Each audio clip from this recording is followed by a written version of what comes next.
Matapos umakyat si Jesus sa langit mula sa Mount Olivet, bumalik ang mga apostol at mga disipulo sa banal na lungsod. Nanatili silang magkasama sa upper room o cenacle, ang lugar kung saan nagpakita sa kanila si Jesus at maaaring tawaging unang simbahang Kristiyano. Humigit kumulang 120 tao ang nagtipon doon. Pinili nila si Mateas bilang apostol, bilang kahalili ni Judas. Nanalangin sila at naghintay para sa banal na Espiritu.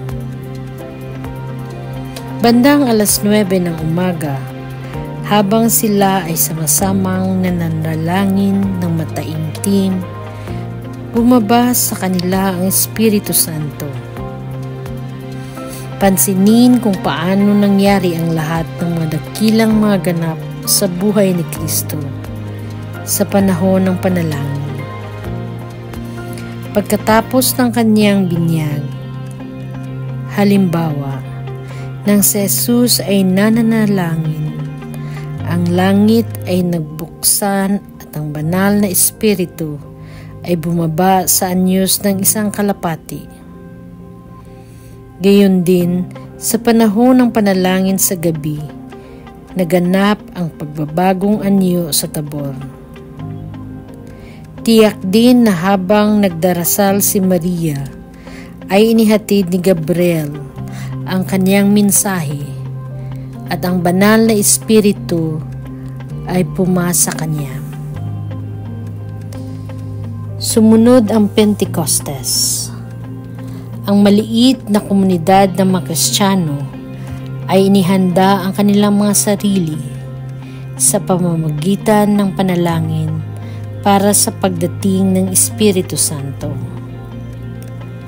Ganoon din sa misa ngayon, araw-araw, sa pamamagitan ng panalangin ay inihahanda natin ang ating mga kaluluwa para sa pagdating ng Espiritu. Ang pagbaba sa mga apostol ay panloob at hindi nakikita sa kalikasan, bagaman sinamahan ng ilang nakikitang mga pangyayari. Dumating ang isang malakas na dagundong, tulad ng pagdagsa ng isang marahas na hangin. Bigla itong dumating mula sa langit. Ngunit hindi tulad ng mga bagyo na humahampas sa isang istruktura mula sa labas. Ang isang ito ay tumagos at napuno ang silid kung saan nagtitipon ang mga alagad. Sa mga katuwid, ito ay hindi isang natural na hangin. Ito ay isang himala na kakaiba sa okasyon. Ang pangalawang nakikitang tanda ay binubuo ng mga dila ng apoy na bumababa sa bawat naroroon. Ang nagniningas ng mga dila na ito ay nagbigay ng nakikitang ebidensya na ang banal na Espiritu ay bumaba sa kanila. Sa misa, partikular sa banal na komunyon, ang kapangyarihan ng banal na Espiritu ay bababa sa atin. Hindi makikita ang nagniningas na mga dila, ngunit ang di nakikita mga dila ng apoy ay hindi mawawala. Ibubuhos ng Diyos ang kaniyang Espiritu sa mga babae at lalaki at sila ay magpropesiya. Pagkatapos ay mas direktang itinuro ng apostol ang kaniyang mga salita laban sa mga nag-aakusa. Pinatay nila si Jesus, ipinako siya sa krus, ngunit ginising sila ng Diyos at pagkatapos ng kaniyang pag-alis sa langit, ipinadala niya ang banal na Espiritu. Ang mga peregrino na nakarinig kay Pedro na nagbigay ng unang Pentecostal na sermon na ito ay tinusok sa puso at nagsabi, "Mga kapatid, ano ang aming gagawin? Sinabi ni Pedro sa kanila, magsisi kayo at magpabautismo at tatanggapin ninyo ang kaloob na Espiritu Santo. 3,000 ang tumugon. Naparito si Kristo upang tipunin ang lahat ng tao sa kanyang simbahan at sa gayon ay pag-isahin sila sa kanyang sarili. Dapat itong magresulta sa paglikha muli ng isang pamilya ng mga bansa.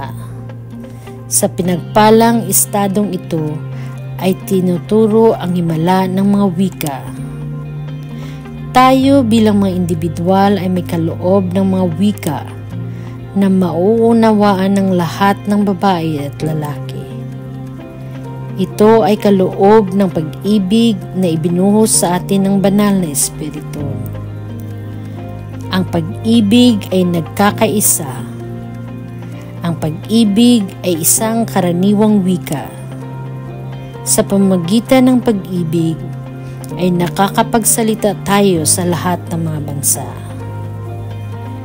Nang umakyat si Kristo sa langit, pumunta siya sa kanyang Ama. Ngayon ay tinutupad niya ang kanyang pangako na ipadala sa kanyang mga apostol at sa kanyang simbahan ang Paraklet, ang banal na Espiritu. Ang karagdagang patunay na ito na siya ay niluwalhati at siya ay nakaupo sa kanan ng Ama. Sa Pasko, nagkatawang tao ang Diyos. Siya ay naparito upang ibahagi sa atin ang kanyang pakikibahagi sa banal na buhay at sa biyaya ng Diyos. Ang Pasko ng pagkabuhay ay ang kapistahan ng muling pagkabuhay ng kaluluwa mula sa kasalanan at ng pagsasama ng babae at lalaki sa mystical body ng Eucharistia. Ang Pentecostes ay ang kapistahan ng nakikitang misyon ng banal na Espiritu sa mga apostol, sa simbahan, sa bawat pamilyang Kristiyano at sa bawat individual na kaluluwa. Sa bisa ng kanyang kamatayan sa krus, ang Panginoon ay karapat-dapat sa biyaya ng pagpapadala ng banal na Espiritu. Ngayon siya ay nasa langit na. Siya ay nananalangin para sa pagdating ng banal na Espiritu upang tayo ay lumago sa biyaya at kabanalan, upang tayo ay maging malakas at matatag sa pananampalataya, upang tayo ay maabot ang pagiging perpekto at makahapahagi sa mana ni Kristo na ating pinuno. Sa kanyang buhay sa lupa at maging sa kanyang mortal na katawan ng tao, si Kristo ay nagtataglay ng kapuspusan ng banal na Espiritu. Ngunit pagkatapos ng kanyang muling pagkabuhay at pag-akyat sa langit, siya ay lubos na kaisa at alam ng banal na Espiritu, kung kaya't sinabi ni San Pablo na siya ay ginawang isang espiritu na nagbibigay buhay. Dahil tayo ay kanyang mga miyembro, siya ay nabubuhay at gumagawa sa atin hanggang sa ang banal na espiritu ay nabubuhay at gumagawa sa kanya. Kaya para kay San Pablo, ang mabuhay kay Kristo ay nangangahulugang mabuhay sa Espiritu. Ang bautismo kay Kristo ay bautismo sa Espiritu. Dahil dito, masabi ni San Juan, dito malalaman natin na tayo'y nananatili sa Kanya at Siya sa atin, sapagkat binigyan niya tayo ng Kanyang Espiritu.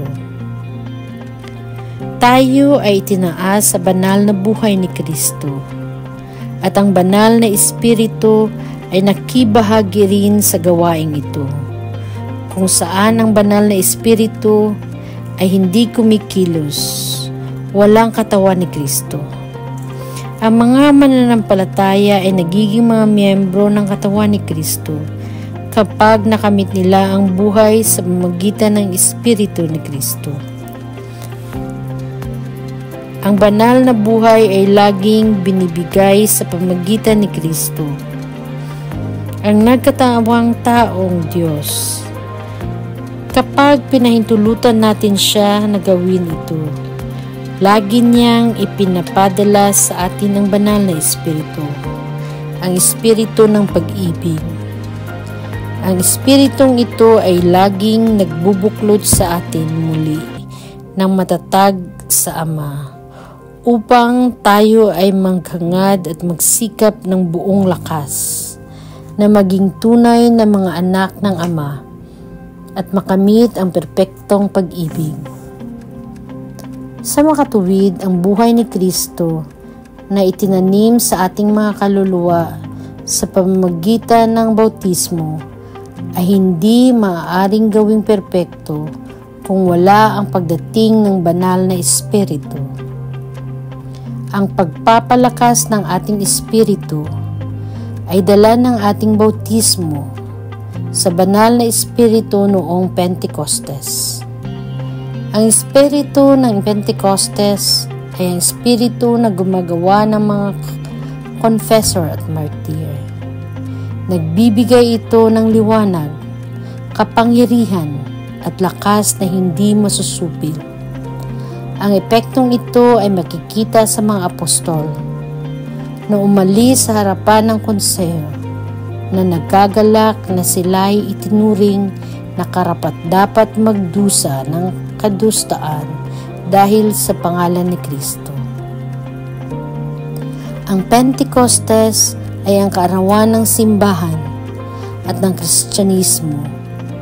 Ang babae at lalaki na naaantig ng Espiritu ay hindi na nabubuhay ayon sa laman, ayon sa mga prinsipyo at mithiin ng makasalanang kalikasan ng tao. Siya ay nabubuhay sa Espiritu. Siya ay puspos ng liwanag ng katotohanan at kinagabayan ng Espiritu ng katotohanan mismo, ang banal na Espiritu. Nakikita na ngayon ng bagong henerasyon ng kababaihan at kalalakihan ang lahat ng bagay sa kanilang wastong lugar sa plano ng banal na pakay at sa kanilang kaugnayan sa kawalang hanggan. Sa diwa ng katotohanan at pag-ibig, ang bagong henerasyon ay tinawag upang kumilos para sa mabuti at matuwid na mga motibo na gawin lamang kung ano ang nakakalugod sa Ama. Ito ay isang henerasyon ng mga espiritual na babae at lalaki. Dahil sila ay nabubuhay sa Espiritu, dapat din silang lumakad sa Espiritu. Sila ay kay Kristo at sa Kanya ay hindi sila maiinggit sa isa't isa, ngunit nagsasagawa ng kahinahunan, pagtiyatiga at pag-ibig sa kapwa. Ang bunga ng Espiritu ay pag-ibig, kagalakan, kapayapaan, pagtitiyaga, kagandahang loob, kabutihan, kahabaan, kahinahunan, pananampalataya, kahiningan, pagtitiyaga, kalinisang puri. Ang kapistahan ng Pentecostes ay isang araw ng pasasalamat para sa pundasyon ng simbahan, kung saan nakapaloob ang lahat ng mga kayamanan ng supernatural na kayamanan at kung saan ang lahat ng biyaya at pagtubos ay binibigay sa mga babae at lalaki. Ang Pentecostes ay isang araw ng pasasalamat para sa pagdating ng banal na Espiritu, para sa pagtatag ng sakramento ng kumpirmasyon. Ito ay isang araw kung saan tayo ay naglalagay ng masaya at nagpapasalamat sa pagtitiwala sa pagkilos ng banal na Espiritu sa atin. at nagpapasalamat sa Kanya para sa Kanyang inspirasyon at patnubay. Sa araw na ito, muli nating inilagay ang ating mga sarili sa mga kamay ng banal na Espiritu ng buong pagtitiwala. Siya ang dapat na maging kaluluwa ng ating mga kaluluwa. Siya ay dapat maghari sa atin sa gitna ng mga pagkasira ng ating sarili, pagkalugmok sa kalikasan. Ang Pentecostes ay isang araw ng petisyon, isang araw kung saan dapat tayong magsumamo sa banal na Espiritu para sa buong sukat ng Kanyang mga biyaya at mga kaloob. Amen.